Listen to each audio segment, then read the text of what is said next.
Hey guys, my name is Ryan and welcome to Overwatch Central. So when there's new skins, cosmetics and other stuff added into maps for a seasonal event, everybody likes to look and likes to know all of the secret hidden Easter eggs that are in there, what they mean, where they originate from, and ultimately they want to know everything that's in this event. Well, in this video we hopefully get to show you everything that's in the Halloween event when it comes to Easter eggs, ranging from the origin of skins, but to some other extra little bits and pieces that you may find on the new version of Eichenwald. It's worth adding that some heroes have more than others, but there's some really interesting stuff in this event. Some of it you may know already, but it's a good chance that you may have missed something. But if you do like videos like this, let us know in the comments below, and like and subscribe if you haven't already. We'll start with talking about Zen. Zen has probably the most exciting skin out of everybody so far in this event. I think a lot of people are very happy with how this new Cthulhu style Zen works. As I just said then, there is a big inspiration from Zenyatta from Cthulhu, and also a lot of the old god stuff from World of Warcraft. The kind of mind-controlling, abyss-dwelling, tentacle monster. Speaking of tentacles, when you use your ult as the new Zen skin, instead of having the multiple hands pointing into the air, they are tentacles. This is also very similar to all of the emotes and intros that involve the extra arms that you see from Zenyatta, such as the little fist bump, the applause, and also the Iris intro as you're seeing on screen. It's also worth adding that all of his orbs have little eyes on them as well, which is a nice attention to detail. I'm curious to see how that works with golden guns, how that looks, whether it looks any good or not. It should do. But I think the main thing that we want to go over with Zenyatta is some of the new voice lines that he has. When he uses his ultimate, instead of saying embrace tranquility, he says embrace nothingness. Curse and madness be upon you all replaces peace and blessings, and instead of the Iris embracing you, it consumes you. He also says a few other things such as be consumed by the shadows and darkness envelops all.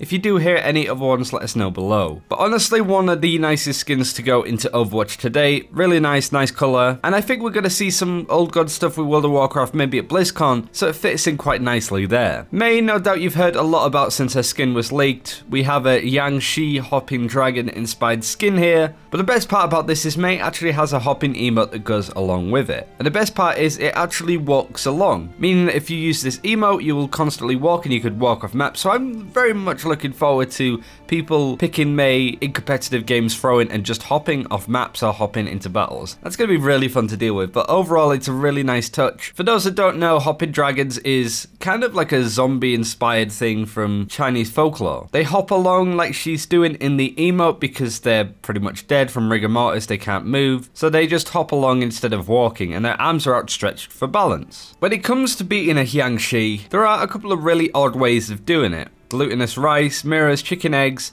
and the urine of a virgin boy. But I don't think these are necessary in the game for some reason. We've already gone over some stuff with McCree. We've already gone over the fact that he has a high moon and silver bullet voice line, but he also says hail and well met instead of hello and howdy, meaning that he's a little bit more demon hunter, more D&D background, which makes sense considering who voices him. The gun looks amazing, everything about this skin looks amazing. Again, probably a firm fan favourites, but other than that, there isn't much to add other than the stuff that we've just talked about. There might be other voice lines, but they've not been revealed as of yet. When it comes to my favourite skin, I have to go with Zarya. It's a brilliant skin. It's nice to see a nice legendary for once for Zarya. Unfortunately, it doesn't play music like it does show on the weapon, but I do like the inspiration of sort of Rob Halford, I suppose, with this glam rock style of Zarya going on. Reaper's skin, I think, is a lot nicer than last year, but there isn't really too much to go on when it comes to Easter eggs there. However, there is a Reaper reference in Destiny 2. There's a character called Saladin who kind of commentates over your PvP games. And as you're hearing here, he has a familiar line that we've heard before. This is the moment Iron Lords live for. Die, die, die.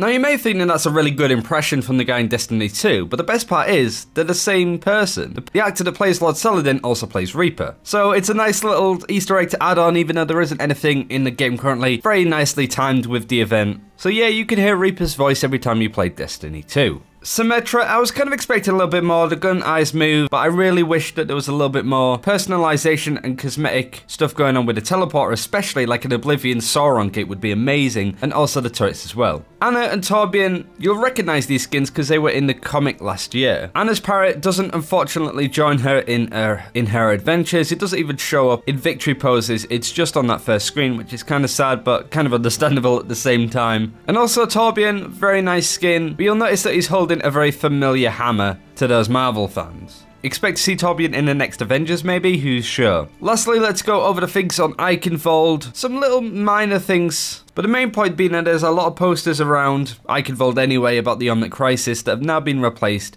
with warning messages about Roadhog and Dr. Junkenstein. There's a couple of gravestones and cobwebs put around, including the tombstone that's used for the RIP intros. But it gets interesting at the end of the map, seeing Roadhog covered up, about to be shocked into life at the end of this map. The electricity noise is a little bit too loud in this sort of area, but other than that, it's a really nice piece of art. For those that don't know, there's also a Dark Souls reference on Eichenwald, which is on there normally, but just in case you didn't know, that's there for good measure. Overall, there isn't as many Easter eggs as there was in the Summer Games event. We did a video on that way back when, which you can check out on screen now.